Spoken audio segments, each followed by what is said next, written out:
a planet. And great to have on the line Gary Numan. Good afternoon, Gary. Afternoon. How you doing? I'm very well, thank you. Very well. So, punk rock, you actually was on a bunch of Stiffs album with a band, were you?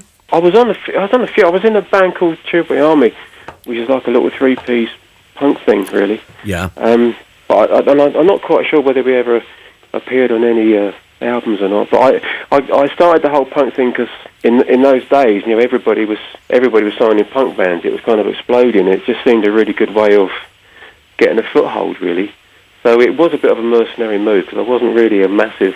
I didn't really want to do punk as a career. Yeah. You know, but it was a good way of opening the door, and then you find your direction after that. Really know what you want to do.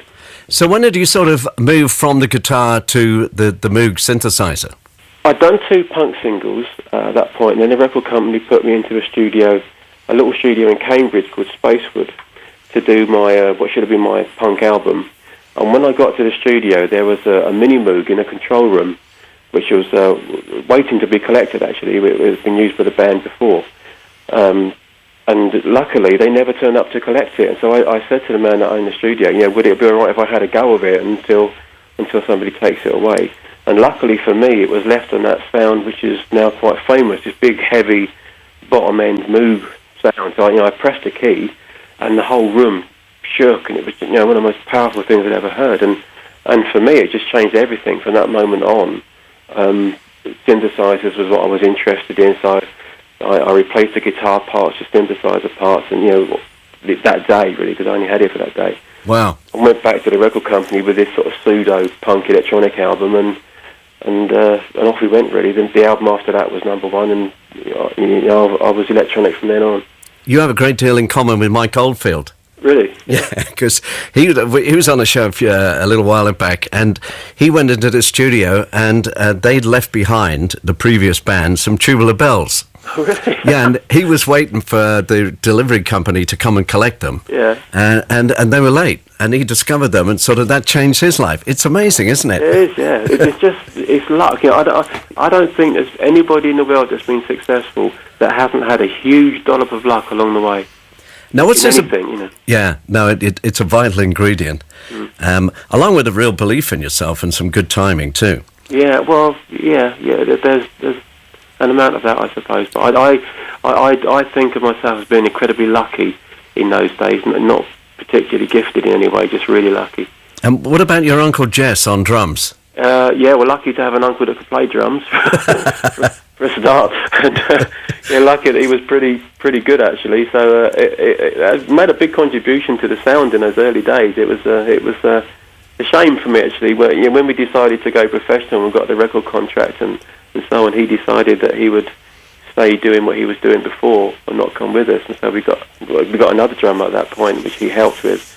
But I guess that might not be one of his best decisions, really. Yeah. Well, listen, we're going to play a track from the album Replicas, the one that did very well for you in Chilbury Army.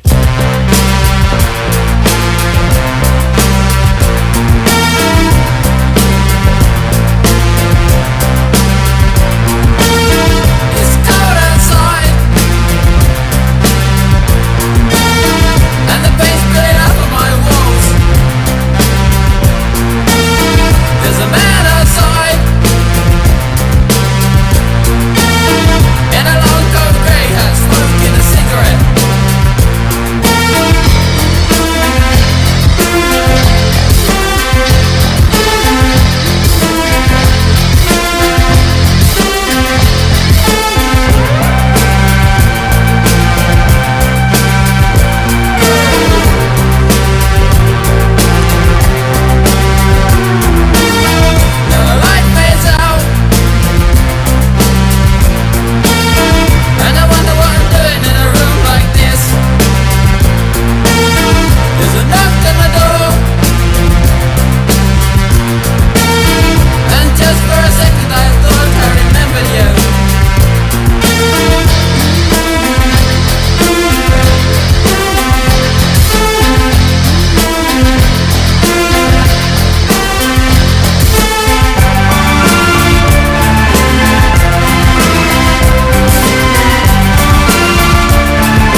Gary Numan with Tubeway Army and our friends Electric. Gary Numan's on the line. Do you remember doing the old grey whistle test on that one? I do, very much. Yeah, it was my first ever TV.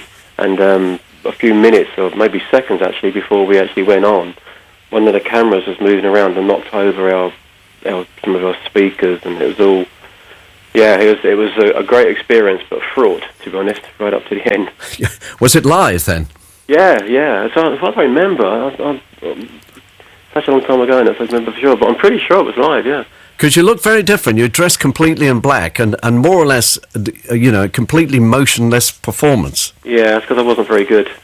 It was.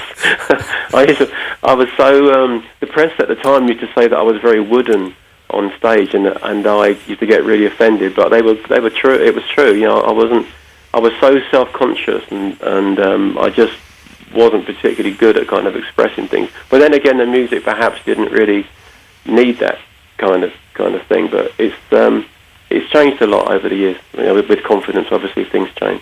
Yeah, I mean, where does that come from? Just from doing more and more live work and getting more used to it? Yeah, really. Yeah, but in those days, I just turned 21. I'd only done about 5 or 6 gigs up until I was successful, and all of those were in little pubs. So all of a sudden you're on television, and it's a dream come true, and you're terrified of making a mistake, and the pressure kind of gets to you a little bit. And then 10, 20, 30 years later, it's all you've known your whole life, and so it's a completely different animal, really. It's me playing live now is one of the best part of it for me. Yeah, I love the live side of it more than anything. Which you're doing again in November, but let's not jump ahead. But talking about confidence, you decided to go solo. So